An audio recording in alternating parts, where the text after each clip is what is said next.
Desert Winds family, Pastor Joel here with you with another scintillating edition of my office hostage videos. I'm sure I'll get roasted for later on. I wanted to make this video to explain our decision on what we're going to be doing moving forward here as a church in light of recent developments. But before we do that, I want to express to you my complete and total gratitude for you as a church. Your faithfulness, your servant's heart, your commitment, your generosity, your desire for each other and to see the betterment for each other. You weep with us when we weep. You rejoice with us when we rejoice. You are amazing. God has really done a great thing in creating a church here in Desert Winds, and it's really defined by how you obediently follow Him, and I want to thank you for that. I know that this has been a frustrating time for many of you, and it's been a frustrating time for me, for us. And I want to share, some of those frustrations. We are frustrated by the inconsistencies in the things that are being said. We feel like the bar gets moved on a regular basis, and that we are given guidelines one day, and then a couple weeks later, we're told that that's either not good enough, or we need to do something different, or it's good for you to do it in this sector but not that sector, and it's just really hard to keep up with. So that's frustrating. It's frustrating when certain things apply to one group and not to another. And again, we're not suffering. We're not. We're struggling, but we're not suffering. I'm thinking about businesses, family businesses, people whose jobs are being affected, either lost or hours or wages being reduced, so that the business can keep going. I can't imagine what y'all are going through. I can't. You're trying to figure out what's best for your kids this fall, how you're going to manage that. There's a lot up in the air right now, and it's frustrating when you think you kind of lock into something and then all of a sudden that possibility is taken away. And as a church, we kind of feel that way. We submitted, we stayed closed, and then when we were told it was okay to reopen, we did so. We followed all of the guidelines and did the things that we're told, plus some things. We had amazing teams in here working on sanitation and sanitizing. I think there's a difference. But we had teams to make sure we were distancing. We had our masks. We had all that good stuff going on. And then just a few weeks later, we find out not good enough. Indoor activities closed.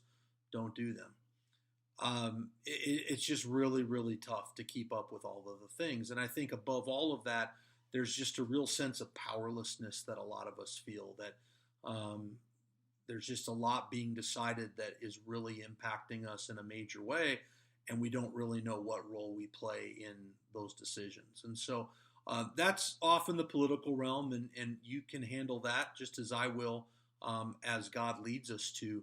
But the important thing is that while we are frustrated, and we cannot let that consume us. We can't let that dictate every minute of our day. We can't be driven by rage toward public officials, whether they're Democrats, Republicans, independents, presidents, governors, health officials, mayors, whatever. We cannot let that consume us. We can be active, we can participate, but we must never forget who we are and whose we are. So we need to pray. We need to pray for our country. We need to pray for our leaders. We need to pray for each other. And I'll get to that more in the challenge at the end. But I'm frustrated, and I know many of you are frustrated as well. And it's tough. It's emotionally tough to feel like we're kind of backtracking after feeling like we made some progress. With all that said, we have prayed and considered and exchanged many ideas back and forth, and ultimately we've decided that we're going to comply with the order and move our services to online only. That's a tough pill to swallow.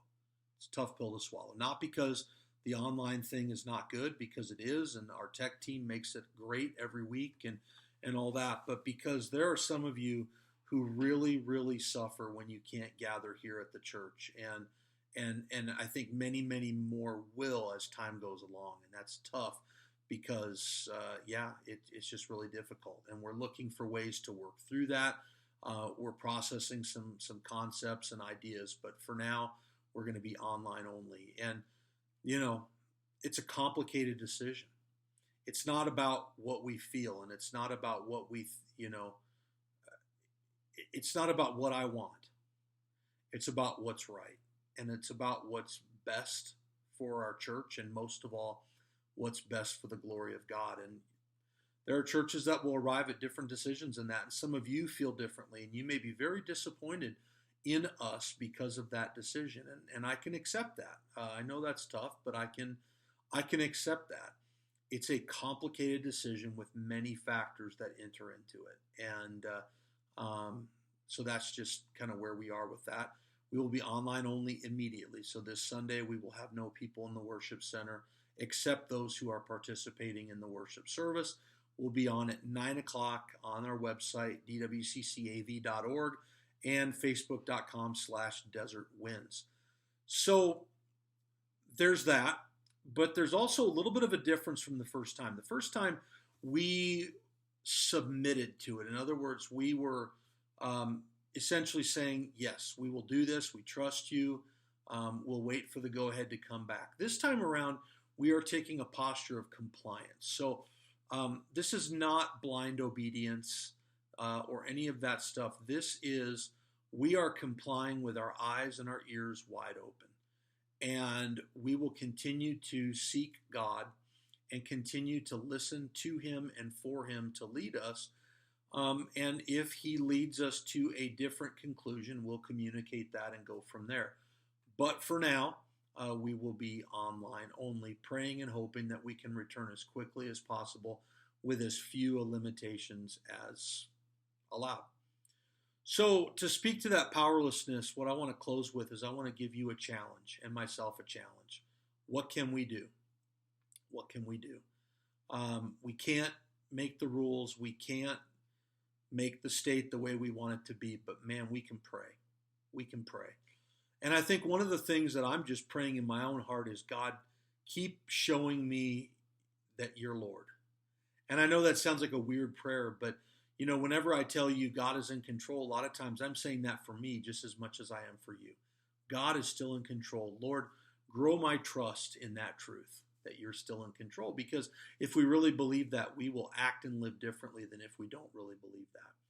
Pray for our leaders, especially the ones you don't like. Pray for our state. Pray for our country. Pray for our community. Pray for our church.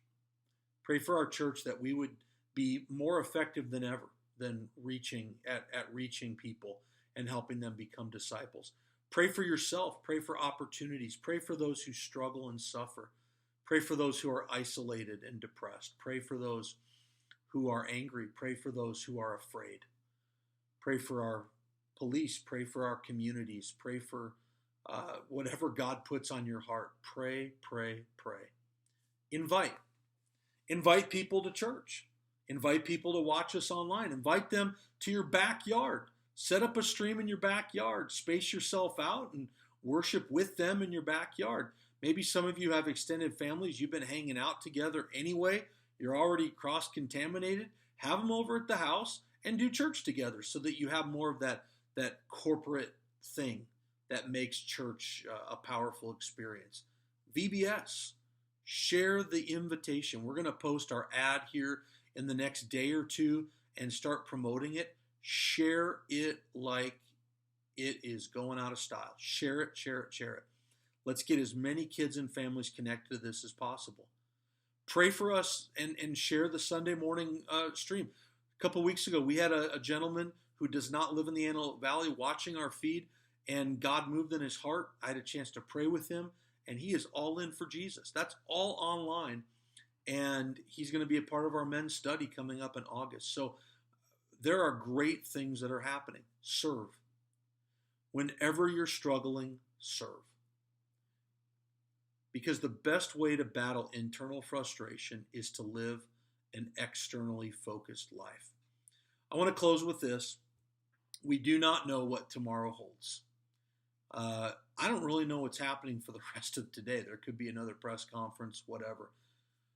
We are not at the mercy of current events. Sometimes it feels like it, but we are not. We are living under the full sovereignty of God, and we must trust Him because He is still in control.